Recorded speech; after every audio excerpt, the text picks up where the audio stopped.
Thanks for joining me. Today, I want to talk about change. When we decide it has to be me, we're choosing change, right? We are choosing that we are going to do something.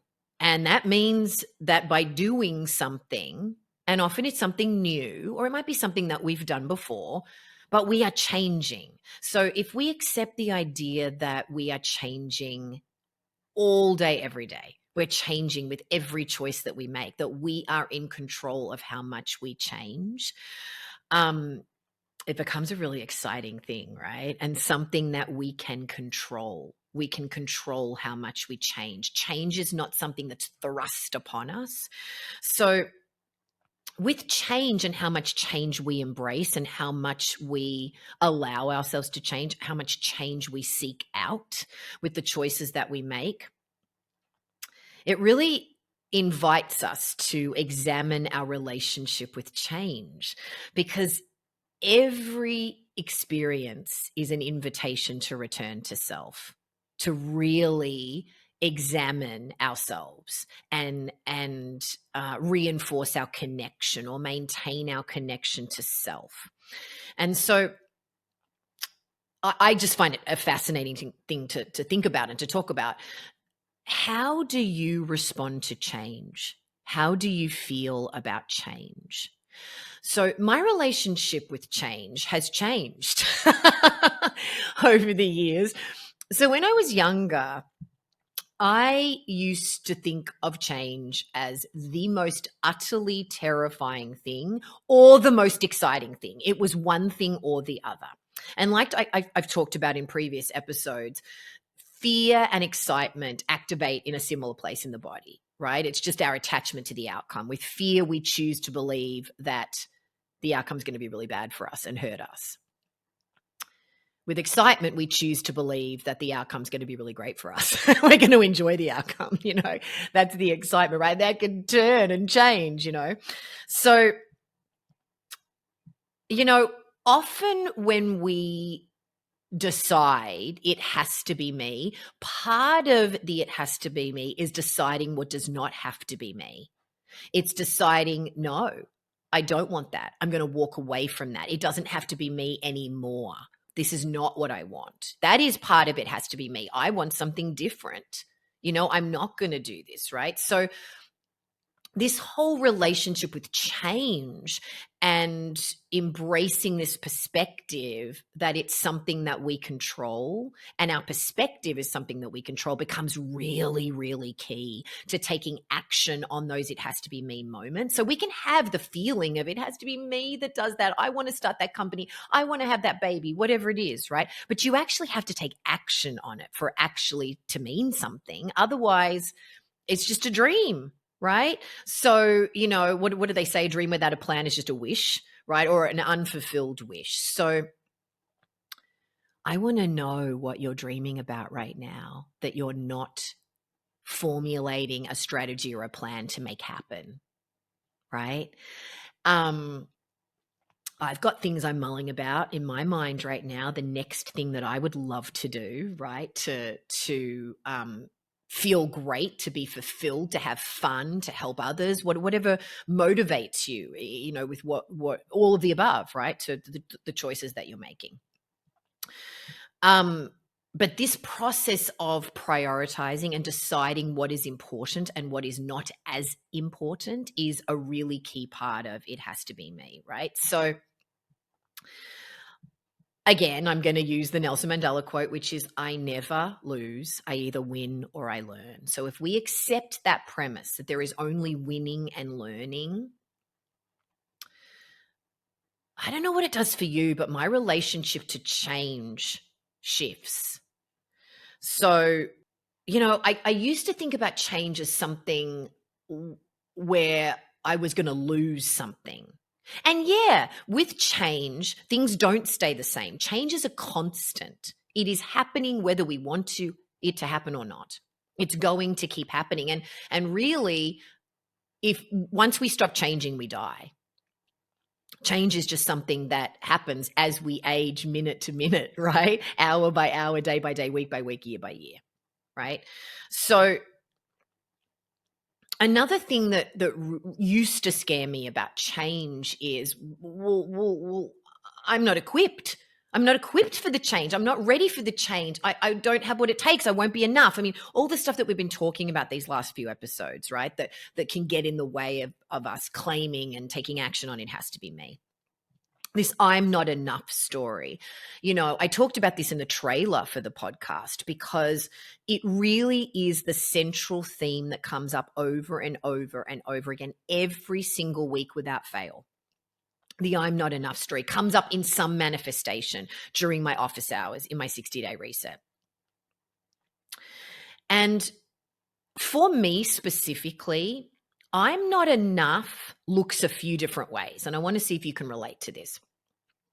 So sometimes I'm not enough manifests as, I can't do this. They all know how to do this. Okay, so this is an example. I am taking ballroom dancing classes right now.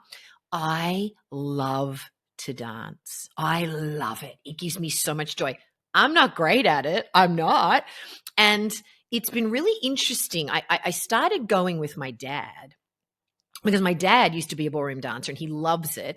And it was just something that we could do together to spend quality time together and also to get in more steps for him because he can be lazy and he doesn't like to exercise, right? But he has to exercise for better health, right? So I thought this could be something really fun. So it started like that. And I was really interested in it. I've always wanted to be able to dance with my dad, in this really beautiful way, or dance with any other man that way. It's a beautiful thing, right? But I was terrible. And here's what I have learned through this process. I've been taking ballroom dancing classes now for a year and a half. I absolutely love it. But you know what I've learned? I don't like to follow. I want to be a leader. Like, I want to lead. And it was really interesting. I've got this beautiful teacher, Julia. She's so lovely. She's really taught me some stuff about myself through this ballroom dancing. She said, the great thing about being a follower is that you can allow yourself to be a few steps behind, a few beats behind, a few thoughts behind, and you just let the leader do all the work. It's actually so much more fun, right? And sometimes it's kind of exciting to not know where you're going and just to be led on this beautiful journey and be in time with this music and just go somewhere unexpected.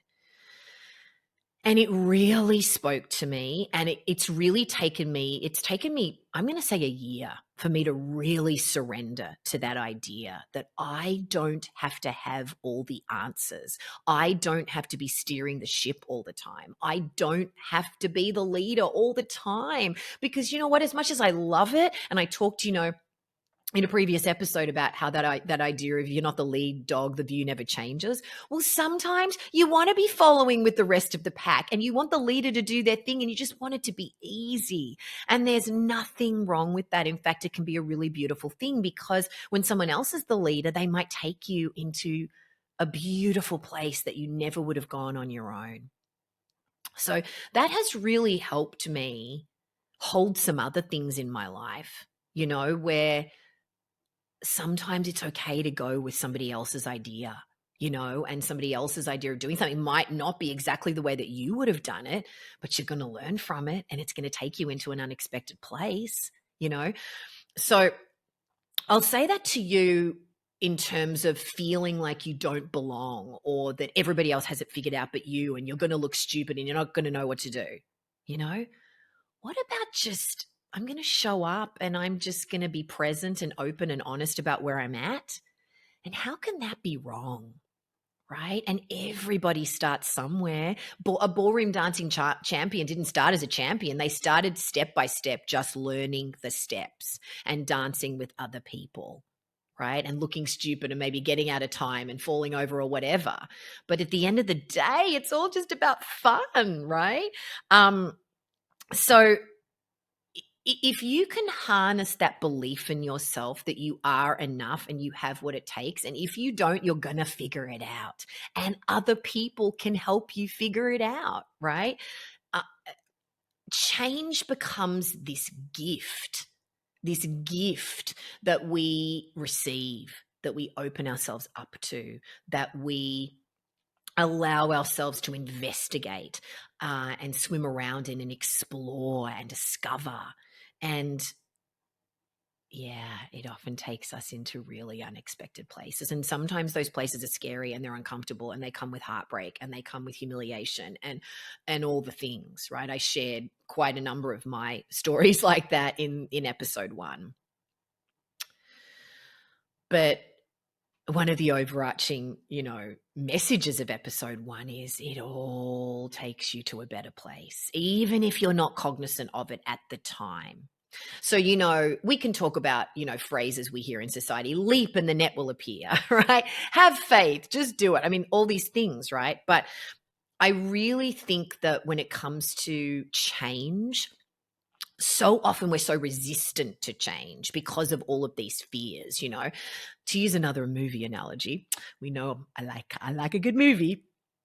One of my favorite movies is The Bridges of Madison County with Clint Eastwood and Meryl Streep, based on the book by Robert Walker. Oh man, that book, that movie is just so exquisite, and so complex and so messy and so simple at the same time, right? So they're, sitting around the table in the kitchen and they're talking about change.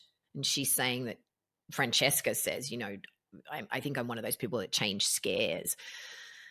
And Clint Eastwood, the Robert Kincaid, oh man, do I love Robert Kincaid.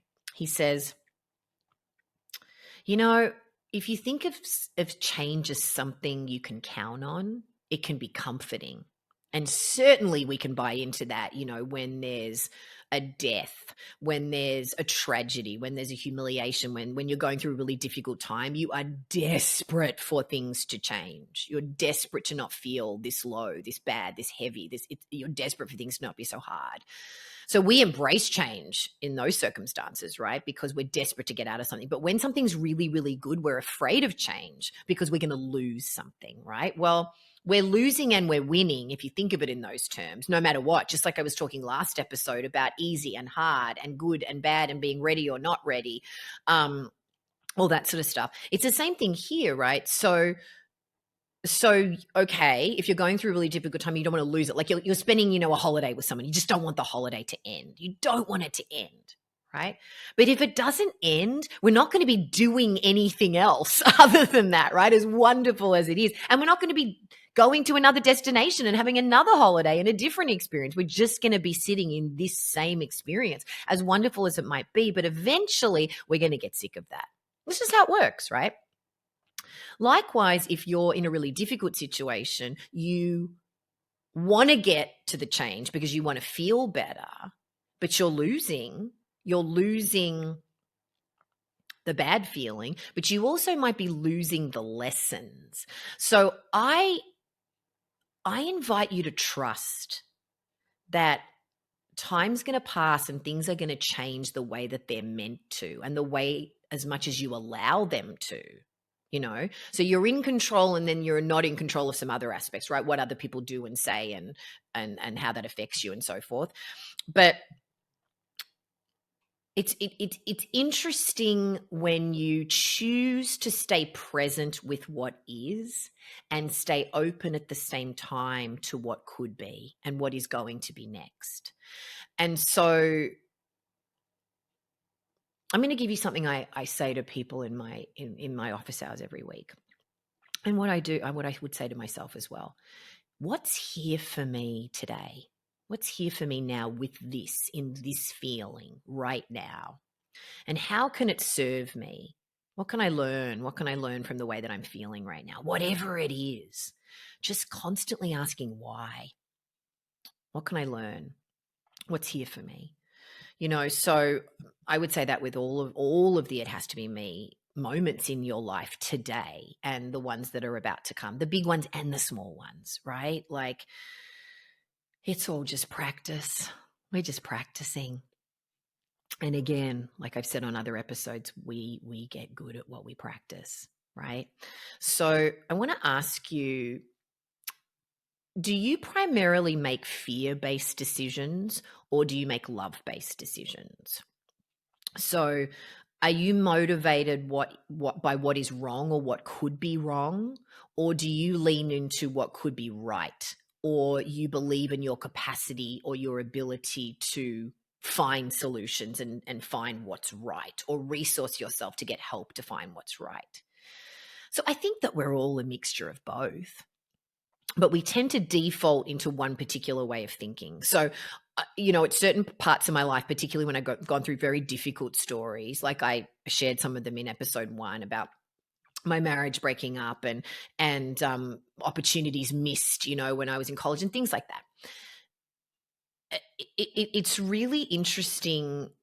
I have leaned into that mindset of it's all going to go wrong and it's going to keep being wrong when I've been in that really dark place. And then when you believe and something's going really well, it's much easier to believe that it's all going to go right. I mean, it's just human nature, I think, for all of us, right?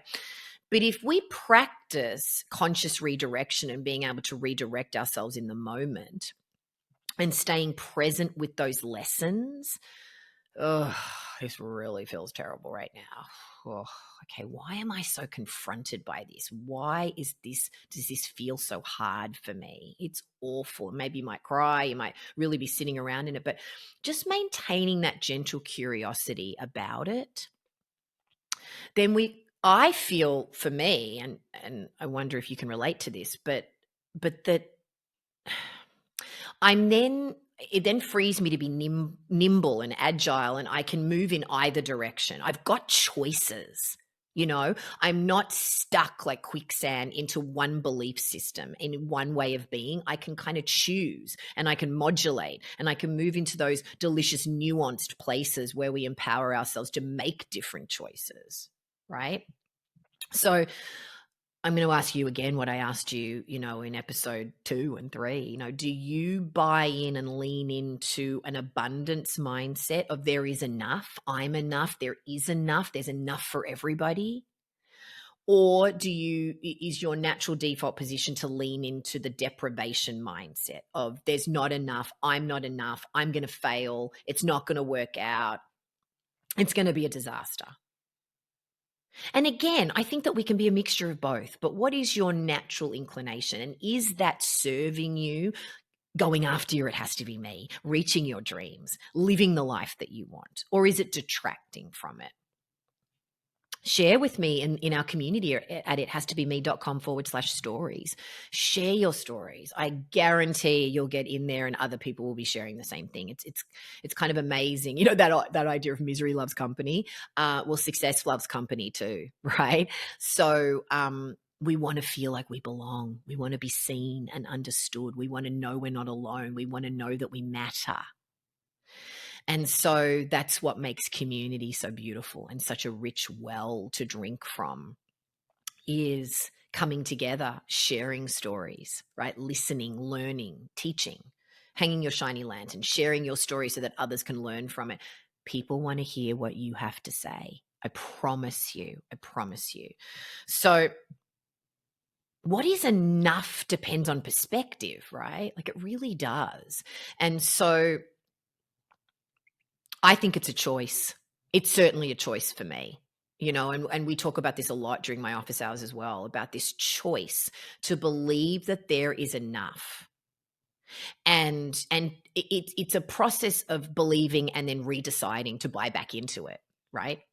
And so, again, like I've talked about in some of the other episodes, I really, really hate diets. This is one of the many reasons why I hate them. They're damaging on the body. They're not sustainable. They're miserable. They're the big overarching reasons. But like I talked about in episode 2, it really leans into that deprivation, limiting, there's not enough, I can't have it mentality. And I don't think that's joyful. I don't think that I'm limited. I can't, I won't. I don't think that keeps us open and connected.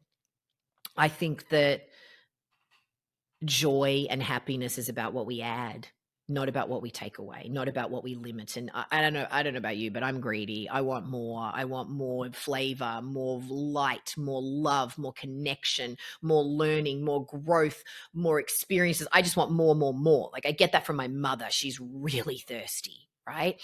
And just wants to learn constantly, right? And has taken us on some spectacular adventures. My dad is equally that way, but he's a little bit more passive in his pursuit of that. So he's happy to go along for the ride and he's so happy when he's there, right? But he doesn't have to necessarily be steering the ship all the time. He chooses when he does, you know?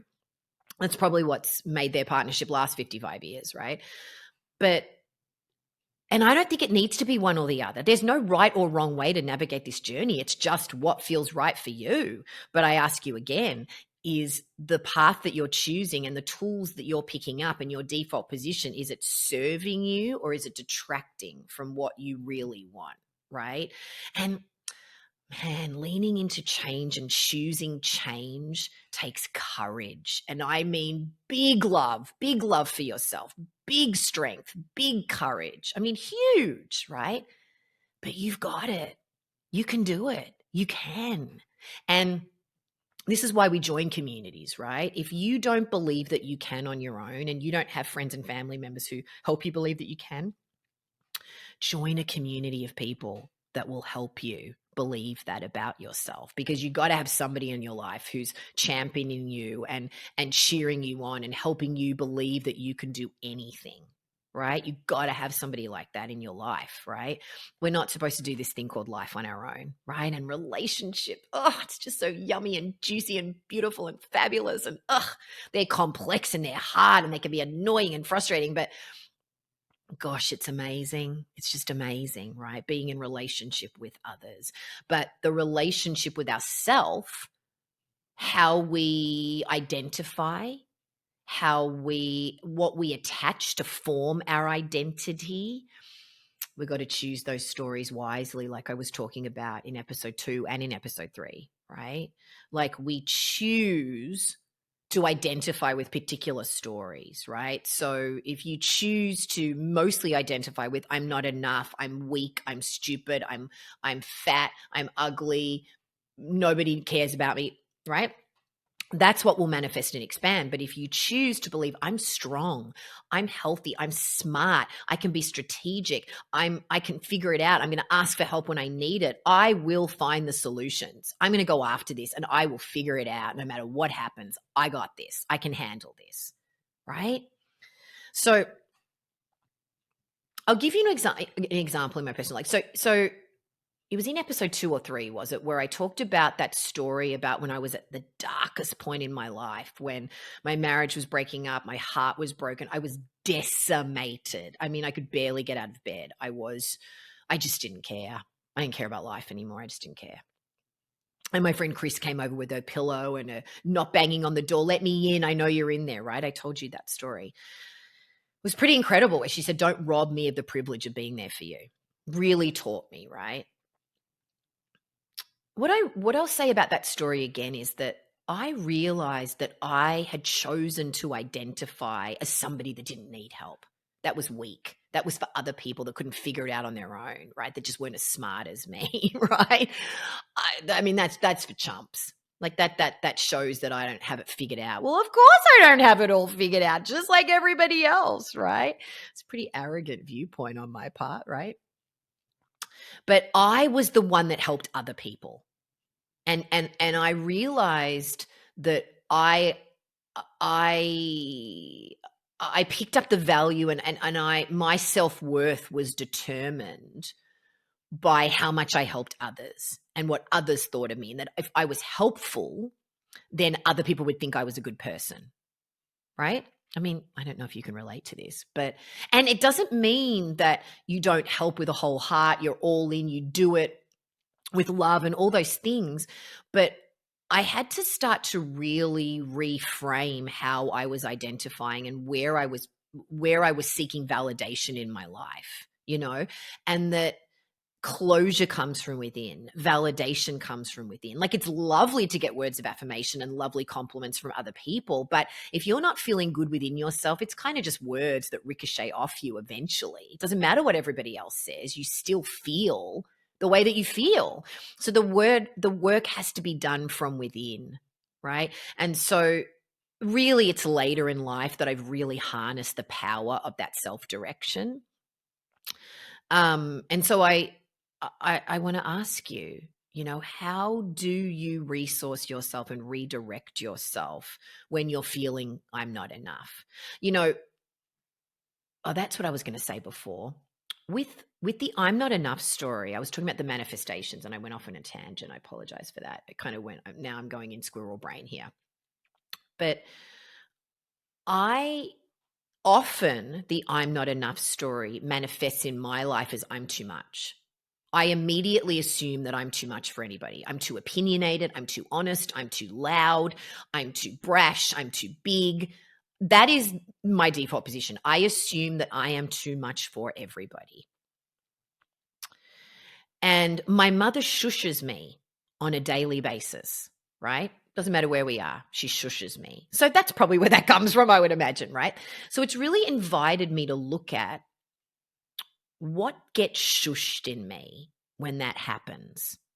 And it's been a really rich, beautiful journey to kind of keep discovering that, right? Because it's no point me trying to figure out why she does it and feels the need to do it. It's probably a protective mechanism for me as well, right? That's her journey, right? I need to keep the focus on me and what that does to me and what that brings out in me, right? So when when I felt like when I realized that the I'm too much story wasn't the opposite of I'm not enough. They're two sides of the same coin, or they sit right there. It's part of the same story. The I'm too much is the same as I'm not enough. I'm not right. I'm not acceptable the way that I am, the way that I'm showing up in the world, who I am. Just like me, I told you that story in episode 1 about me deciding I was going to change my name when we moved to Singapore because I thought that would fix everything for me, right? That where I was getting bullied at school and all of a sudden I wouldn't be bullied because I had a different name, right? And realizing that that wasn't actually the case. But it's been really interesting to that whole I'm not enough story and how that manifests and plays out in my life. So I invite you to look at that as well. How does that play out in your life and how does that affect whether you take action and go after the things that you want in your life? What's holding you back, right? You know, we can say this, everybody says this about, that asking for help is a strength, not a weakness. Ask for help. That makes you stronger, but you got to pick your people wisely. Like I was talking about in the last episode, you got to be discerning about who you spend time with and the mirrors you're looking into, the messages that you're buying into, the information where you're getting your information. You've got to be really, really discerning, right? You got to really pick those people wisely, right? So again, I would invite you to be picking people that are giving you credible, solid, fact-based information that's leading you to see yourself and your capacity as infinite, as beautiful, as something that is valid and worthy. And again, that people want to hear what you have to say, right? It has to be me. It has to be me that tells this story. Nobody's going to tell the story exactly the way that you would. Nobody, because they're not you. Just like nobody's me, right? I'm thinking about an example in my program, right? Like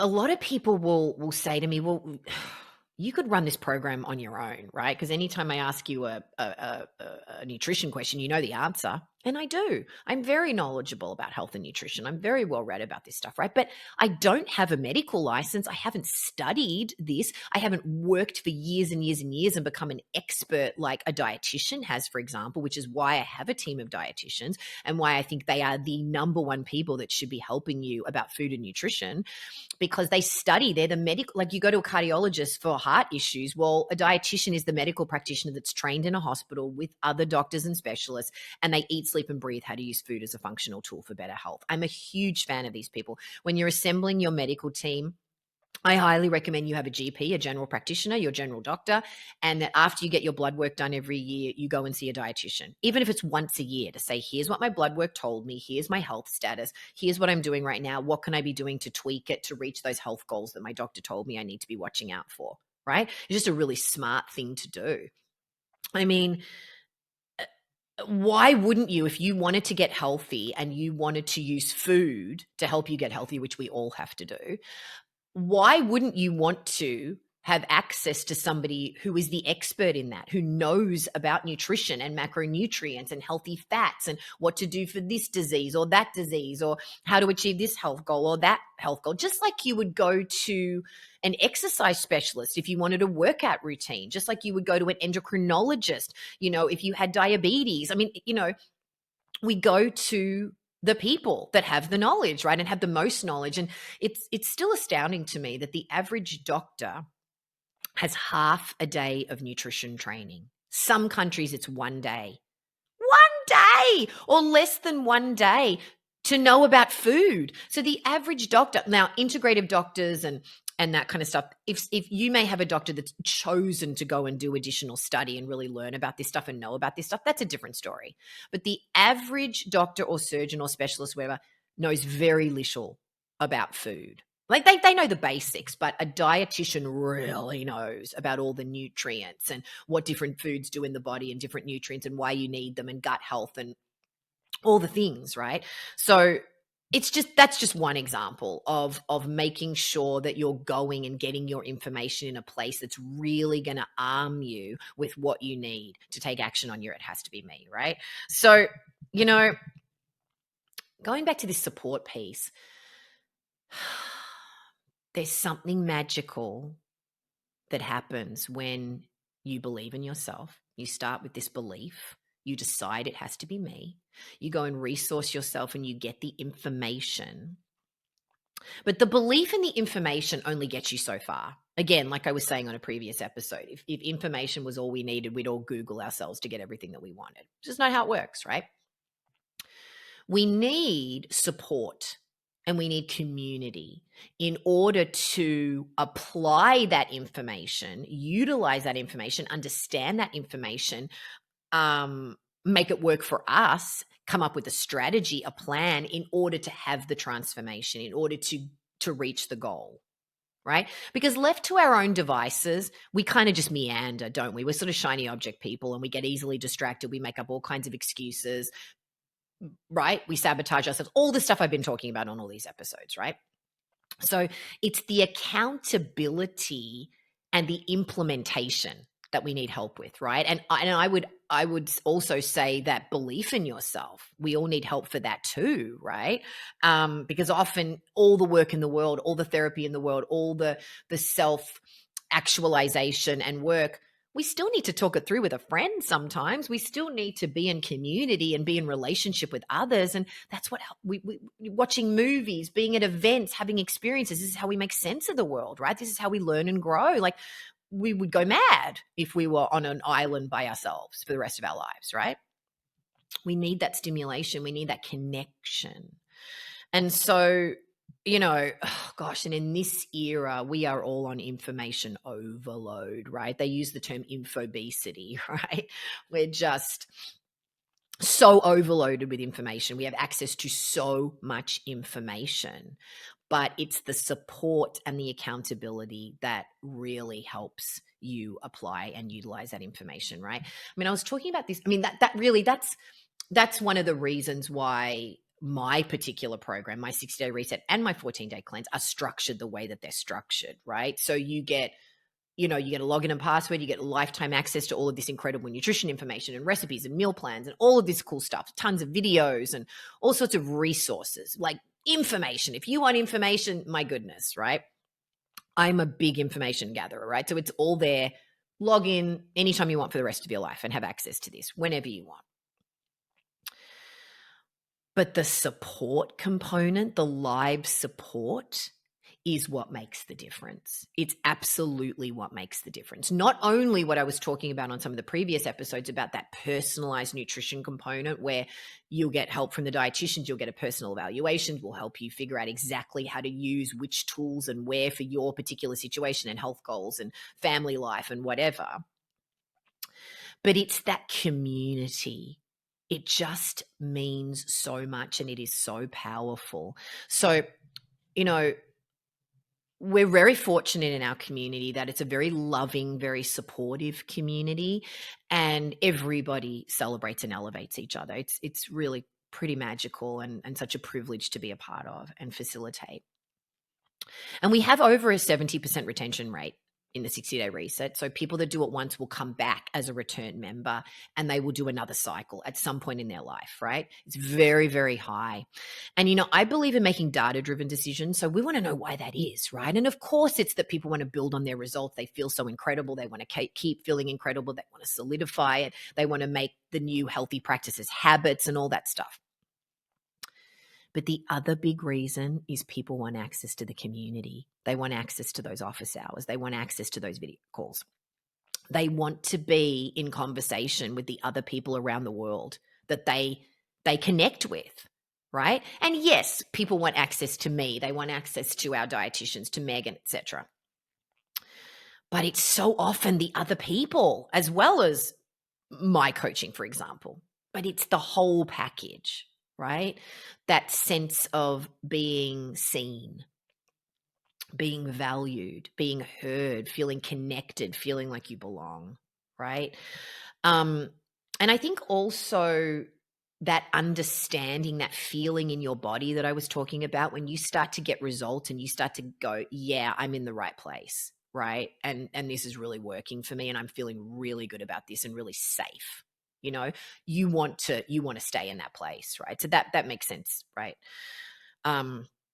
So I'm sure you're probably thinking of an example right now as I'm saying this about times where you felt like that, whether it's your church group, whether it's a class at university, whether it's a mother's group, whether it's an office setting, with your colleagues. That sense of belonging is just so important. We crave it, right? Yeah, we do. It's just to me, it's a non-negotiable part of my self-care, and definitely a mandate in our company, right? That celebrating and elevating others, and meeting people where they're at. That's a really important part of it. Has to be me as well, right? Something that's coming up for me that I want to mention, I don't want to forget to talk about this in this final, kind of episode with me before we start interviewing other people about their has to be me moments, is something that comes up every week without fail in my office hours, is this guilt about spending time on you, the guilt about spending time on self-care. And particularly as women, now there are men that are in my community as well, but particularly as women, we're nurturers. We're conditioned in society, to be the people, we are the party that gives birth, right? And we're mothering, and we're nursing, and nurturing, and that's just part of the divine feminine and the female as well. They're different things, right? But this guilt that it's well, I'm cooking for just me, or well, that feels indulgent. That feels a bit hippy dippy. Like that's not a good use of time.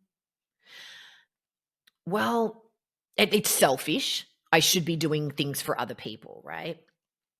Well, being selfish and putting your own mask on before assisting others is the least selfish thing that you can do, because looking after yourself and attending and knowing yourself and being strong and healthy allows you to show up and have more capacity to be present for others, to love others. You're actually able to give more when you have more to give, when you're filling up your own tank and your tank is full, right? Or you're satisfied and you've got just enough, right? Here's an example. Would you want, if you were going to go and have surgery, and would you want the doctor who's been up for 48 hours and has eaten bad food and feels absolutely exhausted and can't concentrate and his hands are shaking to operate on you because he hasn't invested in self-care? Or do you want the guy that's been eaten a really great meal, is alert, has slept really well? Yeah, I want that person. I want that person operating on me, right? So it's the same thing for anything that you're doing, whether the operating, in inverted commas, is just sitting and talking to somebody, whether the operating is helping somebody move their couch, when they're moving house, whether the showing up, it can be anything.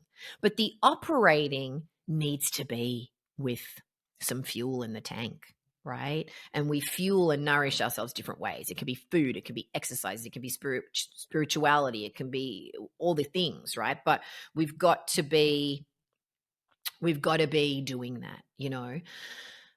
There's a really beautiful woman in our community, Karen, and she came into the 60-day reset, and the week we started, she got diagnosed with breast cancer.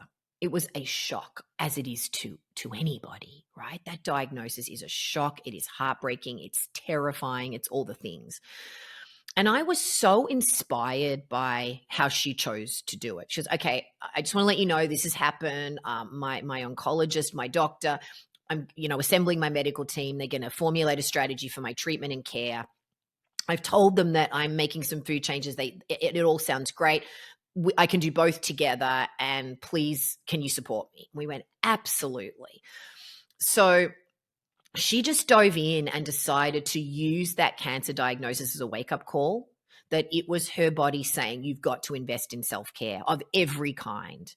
And so for the past 3 years, she has been in our community just blossoming like I can't even tell you. It's so thrilling. And so not only did she completely recover, and she's now a cancer thriver, and her doctors literally asked her, what did you do to get results so quickly? This is extraordinary, the healing. I mean, how thrilling and beautiful.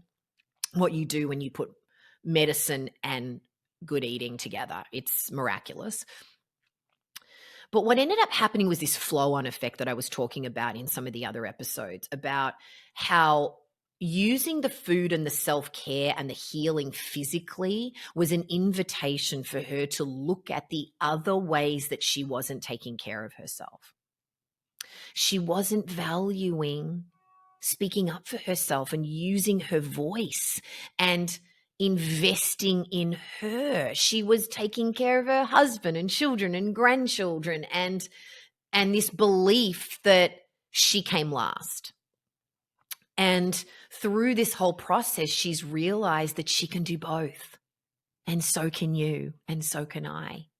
That finding that balance of self-care and care for others is the ultimate goal in life, right? Just like finding the balance between self-care and fun, right? So often, and I talked about this, on previous episodes, how saying yes often comes accompanied with a no. In fact, I'm going to say it always does, right? Because you can't say yes to everything. You've got only so many yeses and only so many nos.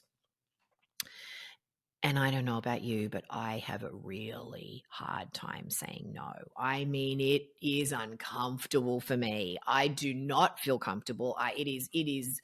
It's really, really hard for me. So thankfully, I have agents around the world that can be the gatekeeper and say no to professional opportunities that I don't want to do or can't do or whatever. And I don't have to feel like the bad person. They say to me all the time, just let us be the bad person. It's fine. Not even that it's not even bad, but, it's just a saying.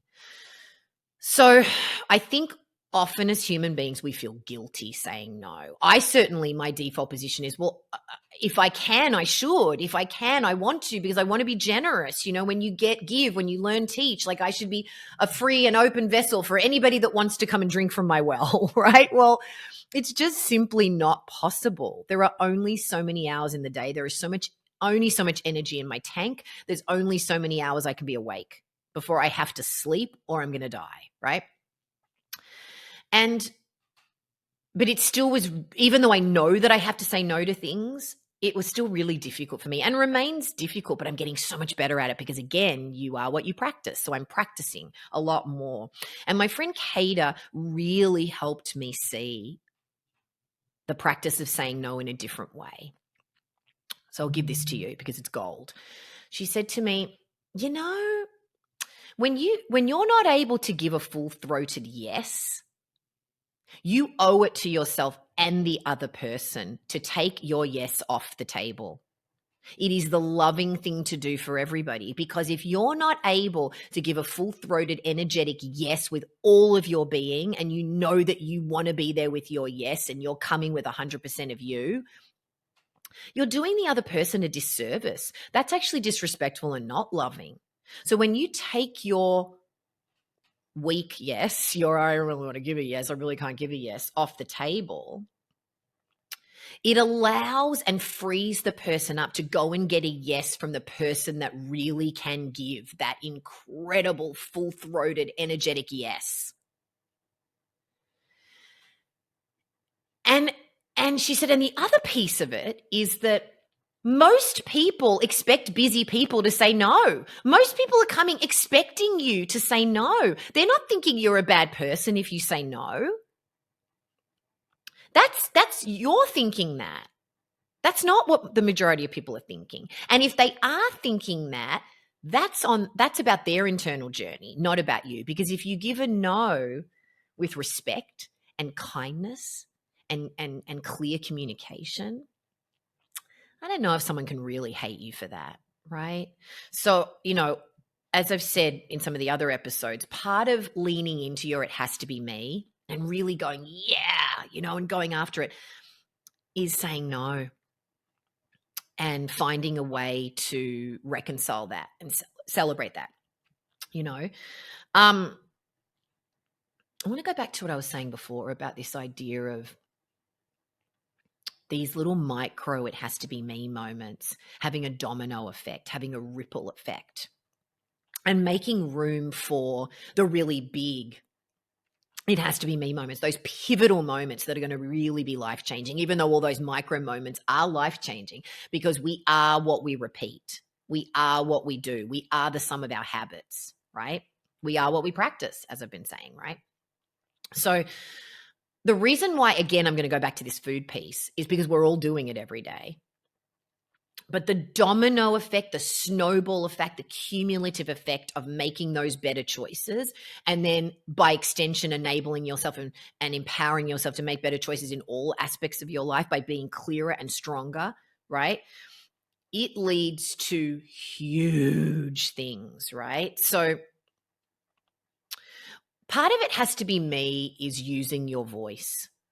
So I've been using this phrase in all of these episodes. People want to hear what you have to say. They do.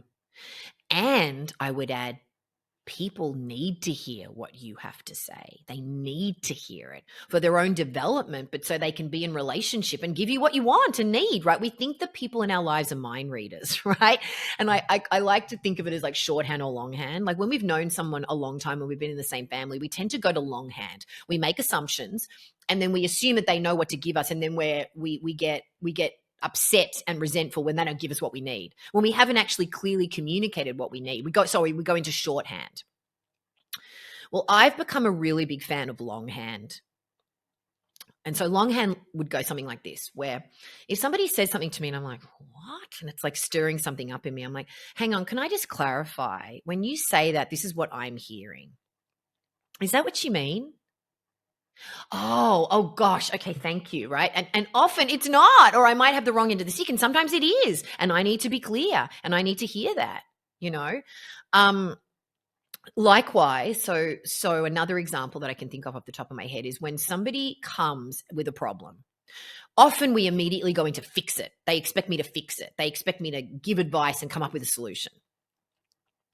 Sometimes they just want to be with somebody and just to be held, just to be listened to.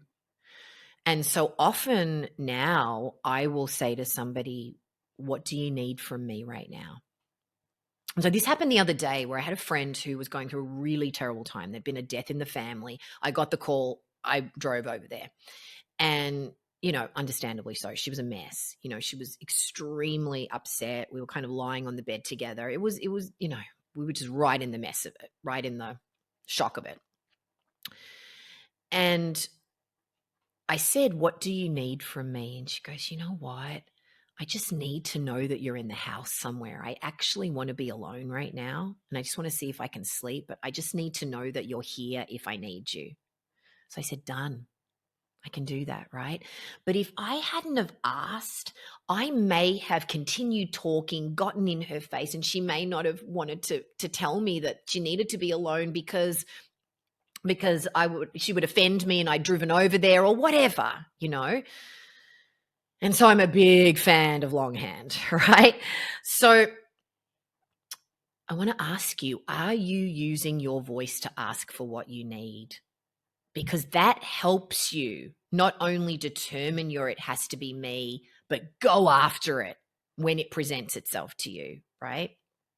I've got a saying in my community, be a lion, not a mouse, right? Ask for what you need. Why is the lion the king of the kingdom? Because he takes what he wants and roars, right? Now, it doesn't mean that you take what you want at the expense of others and that kind of stuff, but you ask for what you need, you use your voice, right?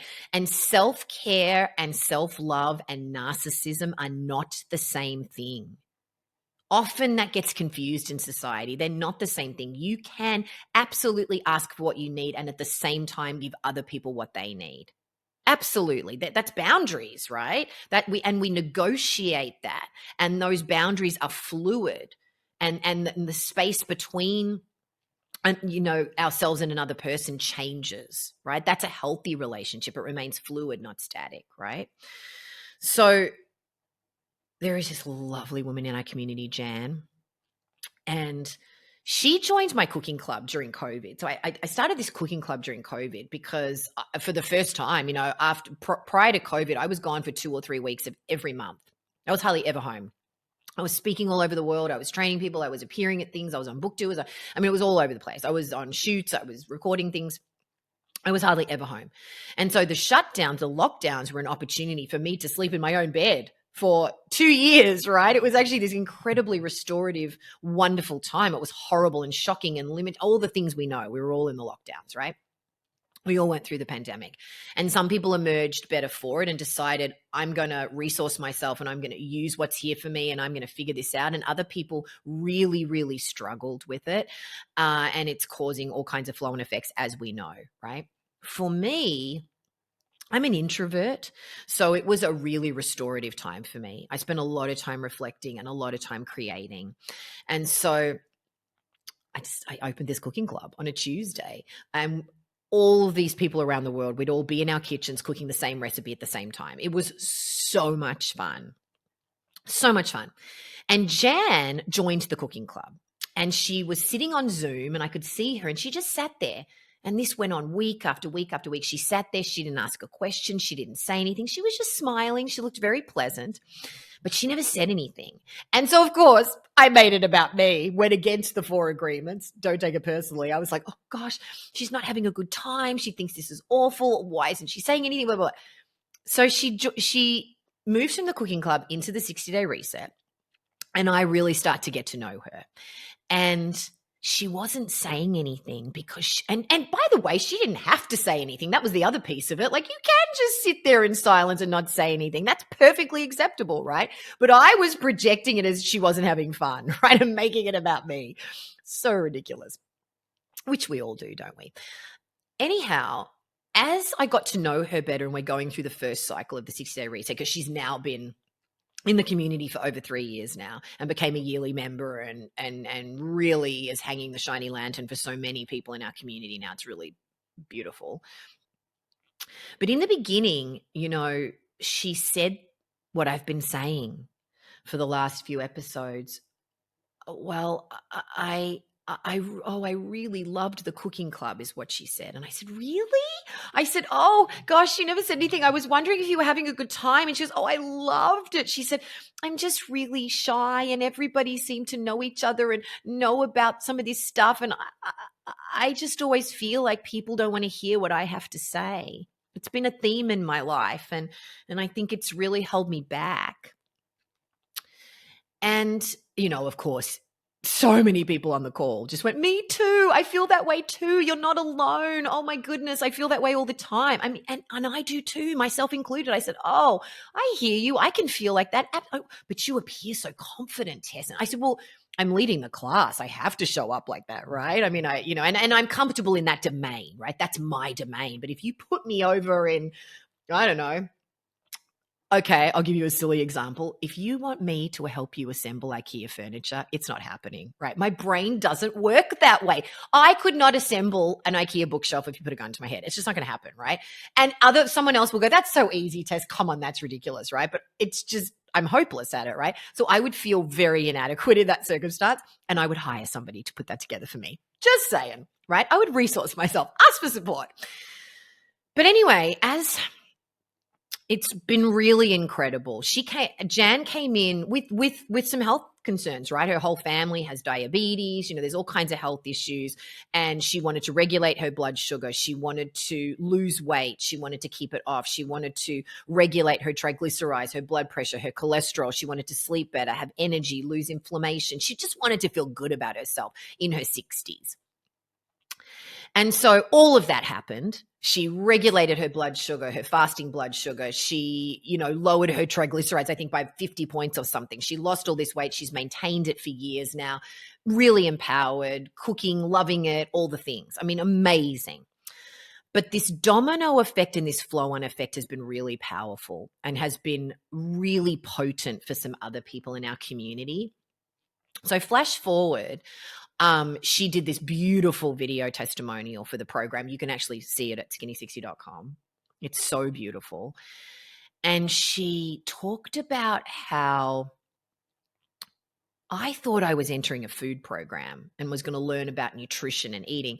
And you'll see this if you do take the time to go and look at some of these testimonials. A lot of people talk about this, right? About I thought I was going to learn how to eat and about food and nutrition and lose some weight or whatever. And I realized that it was about empowerment, that it was going to have a flow-on effect to every single aspect of my life. And yeah, that's why I do what I do, right? As a coach, it's really thrilling.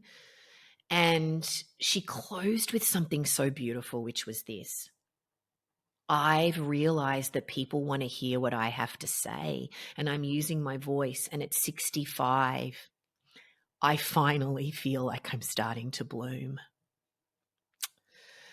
It was so beautiful. And so on an office hours after that, this same thing kept coming up, and she was on the call, and somebody else in the community was struggling with that thing that she had really moved through. And so I asked her to share some of her story, and she did. And it was really interesting. There's always a theme every week. It sort of just emerges from the different shares. And that theme was about opening, about people want to hear what you have to say. And there was another member who's also a yearly member, Christy, she's a personal trainer and an exercise instructor and a fitness instructor, and she was starting her own business. And she had created this logo and she wanted to show everybody, and it was a lotus opening. It was basically a flower blooming. And I mean, it was so in simpatico, right? That what a beautiful image for everybody to hold that week on that particular conversation, right? Of just this staying open and seeing yourself as someone that is constantly in bloom. Even if you have a period of hibernation, even if you are contracting, but you're still opening at the same time, right? It's all the things. You're not one thing or another. You're not good or bad or dark, low or high or dark or light or whatever, that we can hold it all at the same time, and that you have the capacity to hold it all. You have the capacity to hold your it has to be me. And you owe it to yourself to hold it and keep holding it, right? As I said on one of the other episodes, the fear of failure, I think, is so much easier than the fear of than living with the regret, the pain of regret, the coulda, woulda, shoulda, the why didn't I do that? What would have happened if I had done that? I don't want to live with what ifs. I just don't want to. I want to know. And you know what? If it's not the right move for me and I want to go in a different direction, then I'm going to know. And if there's no losing, there's only winning and learning, then I'm going to keep learning and I'm going to keep growing and I'm going to keep showing up. And I'll do rinse and repeat. I'm going to keep doing it. And it's going to run the gamut. There's going to be highs, lows. There's going to be middle notes. There's going to be bitter, sweet, salty, wet, cold, warm, hot, dry. It's going to be all the things, right? But that is what makes life so rich and incredible. And we want to take it by the balls and just suck the marrow out of it, man. We get one life. One. I mean, depending on what your spiritual beliefs are or whatever, we could have that conversation till the day is long. But in this particular physical body right now, one life. And this is not a dress rehearsal. This is the real deal. This is the main event. You are the leading person in your story. So make it count. It has to be me, right? So you are never too old to dream. Dreams do not have an expiry date. Action does not have an expiry date until you are dead. The end in this physical body is death, right? Now, again, depending on your spiritual beliefs, life continues. But in this physical body, it's death. It's not over till it's over, right? So you get to decide. And this is why this food piece is so critical, because everything constellates around this. If you don't eat well, exercise, look after yourself, practice self-care, love yourself, be in community, choose your people wisely, or decide it has to be me, decide it doesn't have to be me, all the things I've been talking about, you're living someone else's life. And you're going to live with the coulda, woulda, shoulda, the what ifs. That breaks my heart for you. So decide it has to be me. Show up for yourself. It is never too late to be better. Never too late to make a different choice. Never too late to change your mind. Never too late. It's never too late. So I'm going to close with the mantra of my community in Skinny 60 and the 60-day reset and my 14-day cleanse. We took it over into the Decadent Detox because it resonated with so many people. In Skinny 60 is we've got a mantra of good, better, best. Good, better, best, not perfect, right? That there is no such thing as perfection. And if you are chasing perfection, you're on a fool's errand because it doesn't exist. You're never going to be satiated. The perfection is in the imperfection, right? So it's in the learning, it's in the growing, it's in the messy, it's in the gray, it's in the black, it's in the white, it's in the all of the things, right? And so we're just all aiming to make the next better choice. And then we make another one. And then you make another one. I make another one. We make another one together, right? So just aim to make the next better choice. Lean into the next. It has to be me. Go after it. Be in your own story. Relish it. Learn from it. Grow from it. And I can't wait to hear your story. So please share it and go to ithastobeme.com/stories. Share it in our community, join the conversations that we're having about these episodes. I'm so excited to start these interviews now and introduce you to some of these extraordinary people that have really changed my life, or I've watched from a distance change other people's lives and do incredible things in the world. So let's just dive into these stories and listen to the it has to be me moments from these people and the tools that they use to pick themselves up when they're not sure about things, how they stay connected to themselves and to others, how they make sense of the world. What do they do when something goes spectacularly wrong? What do they do and how do they learn when something goes spectacularly right? Whatever it is, right? That's the thing about stories. They touch us. They are invitations to look at ourselves through the eyes and through the lens of someone else's experience. And that's why I love podcasts so much. And so join me next week where we will start diving into somebody else's story. And hopefully we'll be able to steal some of their strategies, and you'll be able to recognize yourself in some of these stories to go after your next. It has to be me. I want to hear about your It Has to Be Me story. So head on over to ithastobeme.com/stories to share it in our free community. You can also join the conversations we're having about this episode and others. I'm Tess Masters. Join me next week and we'll dive inside another great story to help us go from dreaming to doing.